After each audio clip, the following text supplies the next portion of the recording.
Doctor Tapas সরকার। তাপসদা আমাদের অনার্য সমাজের যে প্রধান,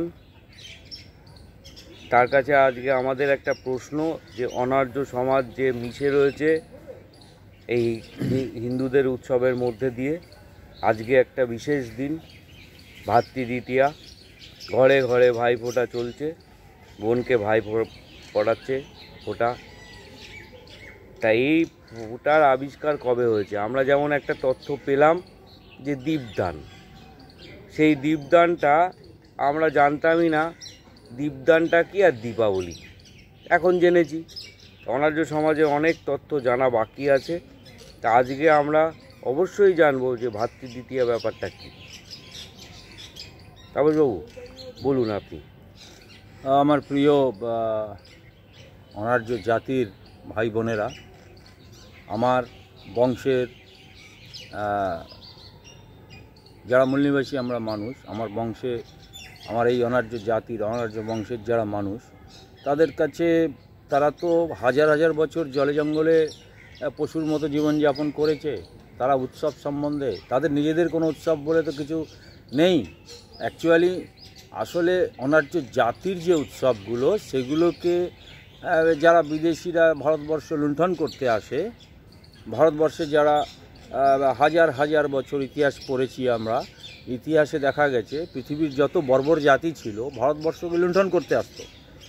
আমাদের দেশ থেকে যত বিদেশি জাতিরা এসছে, তারা শুধু আমাদের সম্পদকে লুণ্ঠন করেছে। সম্পদ বলতে আমাদের টাকা পয়সা, আমাদের ধন দৌলত, আমাদের বুদ্ধি, আমাদের চিন্তা চেতনা, আমাদের মা বোনদের লুণ্ঠন করে তারা নিজেদের অস্তিত্ব রক্ষার জন্য নিজেরা সেইগুলোকে লুণ্ঠন করে কেউ নিজের দেশে নিয়ে গেছে, আবার কেউ এই লুণ্ঠন করে এই দেশটাকেই লুণ্ঠন করার জন্য রয়ে গেছে আজীবন ধরে। তার ভিতরে আর্য জাতি একজন। দেখা গেছে যে আর্য জাতি ভারতবর্ষে আর্য জাতি একসময় 50টা, 100টা, 150টা, 200টা বিয়ে করতো। আমাদের মা বোনদেরকে তুলে নিয়ে গিয়ে আমাদের মা বোনদের কাছে তারা তো কোনো নারী নিয়ে আসেনি, তো বাল্য বিধবা হতো। কুলীন ব্রাহ্মণরা বিয়ে করতো, কুলীন নিজের বংশ না হলে তার মেয়েকে বিয়ে দিত না। তো এইরকম ঘটনা কুলীনদের মধ্যে রয়েছে। যেমন ভারতবর্ষে কুলীন ব্রাহ্মণ প্রথা আজও প্রচলিত আছে। তারা টোল চালাতো এক সময়, সেই টোলে তারা শিক্ষা দিত তাদের বংশকে। আমাদের বংশের তো লেখাপড়া তারা বন্ধ করে দিয়েছিল। মনুসংহিতা যেদিন থেকে লেখা হয়, বেদের পরে, বেদ থেকে শুরু হয় আমাদের এই অনার্য জাতিকে ধ্বংসের শুরু। অনার্য জাতিকে পোকামাকড় বানানোর ইতিহাসটা শুরু হয়। আজকে আমরা এই পোকামাকড় হতে হতে রেশনে ফ্রিতে চাল খাচ্ছি, পচা চাল। যে চালগুলো ইন্ডিয়া গভর্নমেন্ট বা ভারত সরকার বা রাজ্য সরকার বা আমাদের বিভিন্ন সংগঠন থেকে, সামাজিক সংগঠন থেকে দান করা হয়। যেমন উৎসব, আজকে একটা উৎসব চলছে, একটা খুব ভালো প্রশ্ন করেছে আমাদের একজন কর্মী। আমি এই আজকের মিটিংয়ে যে উত্তরটা দিচ্ছি, এই উত্তরটা আমি মনে করি যে এই উত্তরটা প্রত্যেকটা মানুষের জানা উচিত। ভাই ফোঁটা কী জিনিস? বোন ভাইকে ফোঁটা দেয় কেন? এই ফোঁটাটা দিলে কি ভাইয়ের সত্যিকারের কোনো মঙ্গল হয়, বা বোনের সত্যিকারের কি কোনো মঙ্গল হয়, বা এই ফোঁটাটার অ্যাকচুয়ালি মূল্য কী? এই জিনিসটা আমাদের অনার্য জাতির কোনো মানুষ জানে বলে আমার মনে হয় না। যদি কেউ জেনে থাকে তাহলে পারে সে মিলিয়ে নিতে পারে আমার এই কথাটা সত্যি না মিথ্যা। আজকে ভারতবর্ষের বুকে যে জিনিসটা দাঁড়িয়ে আছে, যে প্রতি মাসে নিয়ম করে এক একটা পুজো পার্বণ উৎসব আর্য জাতি রেখেছে, সেগুলো অনার্য জাতির উপরে চাপিয়ে দেওয়া হচ্ছে। আমি গতকালকে লিখেছি, বাবা সাহেব আম্বেদকর যদি না জন্মাতেন, বাবা সাহেব আম্বেদকর যদি সংবিধান না লিখতেন, তাহলে এই যে এসসি এসটি ওবিসি যারা, এসসি এসটি ওবিসিরা তো সংবিধানের আগে তো এদের কোনো অধিকার ছিল না, ধর্মের অধিকার ছিল না, সম্পত্তির অধিকার ছিল না, লেখাপড়ার অধিকার ছিল না। এরা কুকুর বিড়ালের মতো জীবনযাপন করত।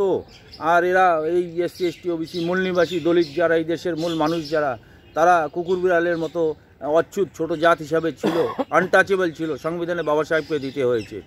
আজকে যে পুজো প্যান্ডেলে এত ভিড় হচ্ছে, বিভিন্ন জায়গায় শুনছি নাকি মানুষের ঢল নেমেছে, এই মানুষগুলো কারা? এই মানুষগুলো হলো ভারতবর্ষের মূল নিবাসী। এরা জানেও না যে উৎসব জিনিসটা কী। উৎসব জিনিসটা হচ্ছে, উৎসব হলো এমনই একটা জিনিস যে জিনিসটা আনন্দ হয়, যে জিনিসটা করলে পরে তার ব্যক্তিগত জীবনের উন্নতি হয়, যে জিনিসটা করলে পরে তার সমাজের উন্নতি হয়। তো আর্য সমাজের শাসন ব্যবস্থা চলছে, আরএসএসের শাসন ব্যবস্থা চলছে, তাদের উন্নতি কল্পে তারা প্রতি মাসে তারা একটা পঞ্জিকা বলে একটা বই বের করে প্রতি বছর। আমাদের অনার্য জাতির তো কোনো বই নেই, মহাপুরুষদের ইতিহাসগুলো লিখে রাখার মতো সে মানুষ ছিল না, কারণ আমরা লেখাপড়া জানতাম না। এই আমাদের আশেপাশেই রয়েছে নৈহাটি বলে একটা স্টেশন আছে, এখানে প্রথমে ক্ষেত্রে নটিপাড়া ছিল। বিভূতিভূষণ বন্দ্যোপাধ্যায়ের যে বাড়ি নৈহাটিতে, তাদের রাজত্বে নৈহাটিতে নটিপাড়া ছিল। একসময় শোনা গেছে যে রামকৃষ্ণ নটি বিনোদিনী নাটক দেখতে সোনাগাছিতে গেছিল। নটি বিনোদিনী একটা দেখার ব্যাপার ছিল, নটি বিনোদিনী। তো নটি কাকে বলা হয়? তো এইভাবে আমাদের জাতির ইতিহাসগুলোকে বা যারা আমাদেরকে লুণ্ঠন করে ভোগ করে উৎসব করত, তারা ওই নাটক করত। সেই নাটকের নাম নটি। সেই নটি থেকে নৈহাটি এসছে, নৈহাটিতে নটিরা থাকতো, এখনও আছে নৈহাটিতে, তা সেই থেকে নৈহাটি নাম হয়েছে। এটা তখনকার দিনে রাজত্ব ছিল বিভূতিভূষণ বন্দ্যোপাধ্যায়ের পরিবারের, তার বাড়িও ওখানে রয়েছে। তো এই উৎসবগুলো সম্বন্ধে মানুষ কিন্তু কিছু জানে না। আজকে আমি ভাইফোঁটা সম্বন্ধে ছোট্ট করে একটু বলবো। ভাইফোঁটাটা হলো, যারা কুলীন ব্রাহ্মণ তারা একসময় যখন নারী নিয়ে আসেনি এই দেশে, বাবা সাহেব যখন মহিলাদের অধিকার দেওয়ার জন্য বিল আনলেন, পার্লামেন্টে বাবা সাহেব বিল এনেছিলেন মহিলাদের অধিকার দেওয়ার জন্য ভারতবর্ষের সংবিধানে, তখন বাবা সাহেব আম্বেদকরকে বাধ্য হয়েছিলেন যে পদত্যাগ করতে, সেই বিল পাস করতে পারেনি। পরবর্তী ক্ষেত্রে সেই সময় জওহরলাল নেহরু প্রধানমন্ত্রী বাবা সাহেবকে বাধ্য করে, বাবা সাহেব সেই বিলটা আনতে পারেনি। পরবর্তী ক্ষেত্রে সেই বিলটা মানতে বাধ্য হয়। কি ছিল মহিলা অধিকার বিল? মহিলা অধিকার বিলে ছিল যে পুরুষ যেমন সমস্ত সম্পত্তির অধিকারী হবে, নারীও সমস্ত সম্পত্তির অধিকারী হবে। নারীর টোটাল অধিকার, শিক্ষা থেকে, সংস্কৃতি থেকে, তার সম্পত্তি থেকে, তার সমস্ত কিছুর মধ্যে তার সমান অধিকার থাকবে। কিন্তু কোনো ধর্মে নারীকে অধিকার দেওয়া হয়নি। যেমন আজকে বলবো, হিন্দু ধর্মে যারা আর্য জাতি, তারা এই যে একটা উৎসব এখন চলছে ভারতবর্ষে আর্যদের, যেটা মার্ডার কেস বলা হয়। হ্যাঁ, মহিষাসুরকে প্রতি বছর হিন্দু ধর্মে মার্ডার করা হয়, কিন্তু প্রত্যেক বছর আবার পরের দিন নিয়ে আসা হয়, পরের বছর নিয়ে আসা হয়, নিয়ে এসে আবার ভোগ খাওয়ানো হয়। তাকে তো মারতে পারে না, কেন? অনার্য জাতির মহাপুরুষ তিনি, মহিষাসুরকে তো মারা যায়নি, তাই প্রতি বছর আর্যরা মহিষাসুরকে নিয়ে আসে।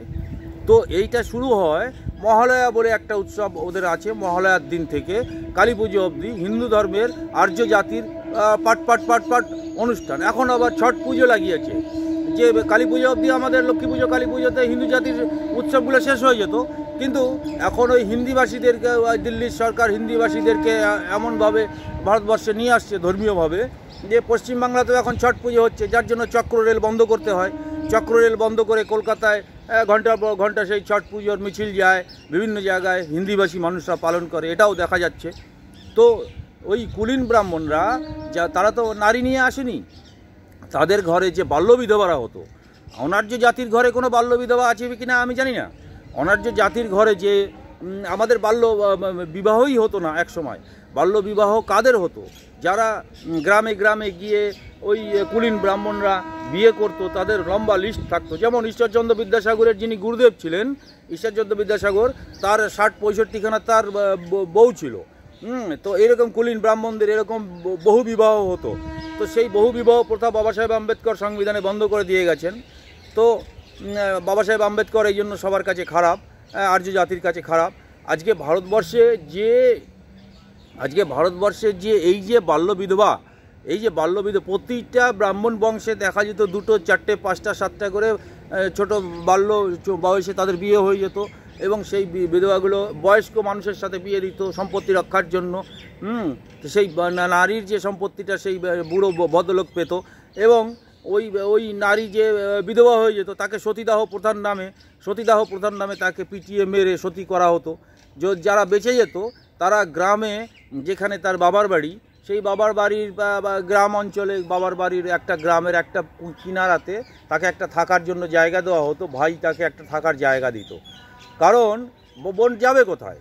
কেন 100-150টা বিয়ে করতো সে, এক সময় 60-50টা বিয়ে করতো, সেই বোনটা কোথায় যাবে? সে তো নিজেও, যে ভাই বোনকে ওইরকম একটা জায়গা দিত, সেই ভাইও কিন্তু এরকমভাবে বিয়ে করতো, বহু বিবাহ। তো আর্য জাতির এটা ইতিহাস। আজকে এই যে বনগুলো, এই বনগুলো কোনো হিন্দু ধর্মের বা আর্য জাতির কোনো উৎসবে বিধবা নারীদের কোনো যে স্থান দেয়নি। আর্য জাতির কোনো উৎসবে বিধবা নারীদের স্থান দেয়নি। এমনকি বিবাহ থেকে, অন্নপ্রাশন থেকে আরম্ভ করে বা কোনো পুজো পার্বণে বিধবা নারীদের কোনো স্থান নেই। তারা অছুত, তারা হচ্ছে কি অশুভর প্রতীক। বিধবা নারীরা হচ্ছে হিন্দু ধর্মে আর্য জাতির কাছে অশুভের প্রতীক। সেই বিধবা নারীরা গ্রামের এক কোনায় নোংরার মধ্যে, কুড়ে ঘরের মধ্যে নিজের জীবন অতিবাহিত করত। আমাদের সমাজের যে মা বোনদেরগুলোকে নিয়ে গিয়ে তারা বিয়ে করত বাল্যবিবাহের পরে। তো বিধবা হয়ে যাওয়ার পরে তাকে একটা কুটির দেওয়া হতো, ভাই একটা কুটির দিত। সমস্ত উৎসব যখন এই মহালয়া থেকে কালী পুজো অবধি সমস্ত উৎসব যখন আর্য জাতির কমপ্লিট হয়ে যেত, তারপরে ওই বোন আসতো ভাইকে আশীর্বাদ করতে। কি আশীর্বাদ দিত আর ভাইয়ের কাছ থেকে কী চাইতো, সেই বোন এসে বলতো, ভাই আমাকে তো আমার জীবনের তো আর কিছু নেই, আমার যে সম্পত্তি সব তো আমার স্বামী নিয়ে নিয়েছে, আমার যে ঘর কুটির সেখানে আমি কোনো রকম জীবন অতিবাহিত করি, তুই যে অন্ন দিস সেই অন্নে আমি বেঁচে আছি, তোকে আমি আশীর্বাদ করি তুই চিরকাল বেঁচে থাক, আমাকে এই দুটো অন্ন যেন তুই সারা জীবন দিয়ে যাস, এই তোকে আশীর্বাদ করছি, তুই তুই দীর্ঘজীবী হ, আমার ভাই দীর্ঘজীবী যতদিন থাকবে ততদিন আমি অন্ন পাবো। আমার ভাই আমাকে এই বিধবা বোনটাকে ওই অন্ধকার কুটিরে থাকার একটু জায়গা দিয়েছে, এটাই আমার ভাইয়ের কাছে আমার প্রাপ্তি, আমার জীবনে তো আর কিছু চাওয়া পাওয়া নেই, ভাই তুই বেঁচে থাকিস, এটাই হচ্ছে আশীর্বাদ চাওয়া আর দেওয়া। ওই আর্য জাতির ভাইকে আর্য জাতির ওই বিধবা বোনটা তার কাছ থেকে চেয়ে নিয়ে যায় যে ভাই আমাকে দুটো অন্ন দিস, এটাই ভাই ফোঁটা। তাই ভাইকে সমস্ত উৎসবের পরে ওই বিধবা বোনটা আসে ভাইকে একটা ফোঁটা দিতে, আর ভাইয়ের কাছ থেকে একটা কথা আদায় করতে যে সারাটা বছর যেন দুটো ডাল ভাত তুই আমাকে দিস, এটাই হচ্ছে ভাই ফোঁটা। আমাদের সমাজে কোনো বিধবা বাল্য বিধবা ছিল না। আমাদের অনার্য জাতির মধ্যে আজও কোনো সংসারে বাল্য বিধবা নেই বললেই চলে, নেই, খুঁজে পাওয়া মুশকিল। আমাদের বংশে এই জিনিসটা ছিল না। আমাদের নারীদেরকে আমরা এমন সম্মান করি, এত সম্মান করি যে আজকে আমাদের নারীরা যে সমাজ, যে ভারতবর্ষের যে আদি মূল নিবাসী সমাজ, সেই সমাজকে গঠনের মূল কারিগর হচ্ছে নারীরা।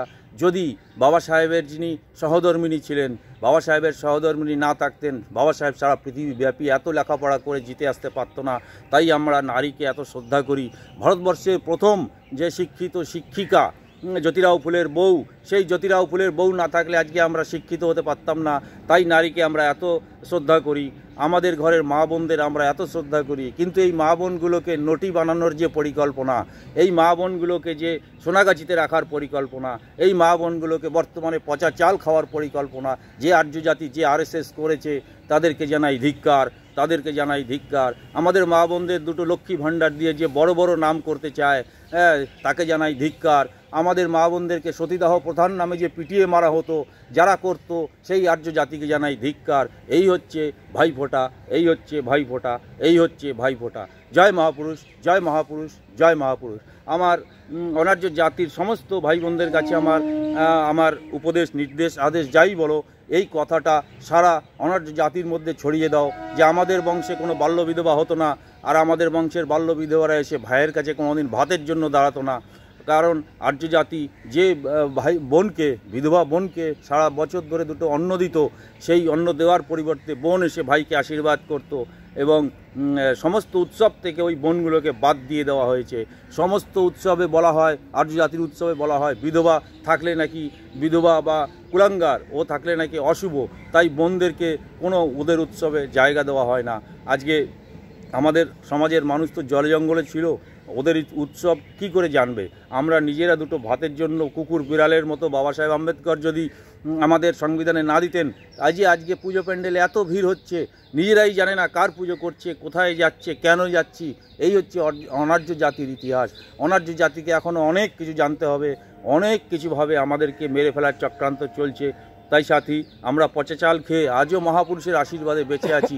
যতই আমাদের পচা চাল খাওয়াক, যতই রেশনে আমাদের দুর্গন্ধমুক্ত চাল দিক, কিন্তু আমাদের জাতি মহাপুরুষের আশীর্বাদে বেঁচে আছি, বেঁচে থাকবো, বেঁচে থাকবো, বেঁচে থাকবো। জয় মহাপুরুষ, জয় মহাপুরুষ, জয় মহাপুরুষ।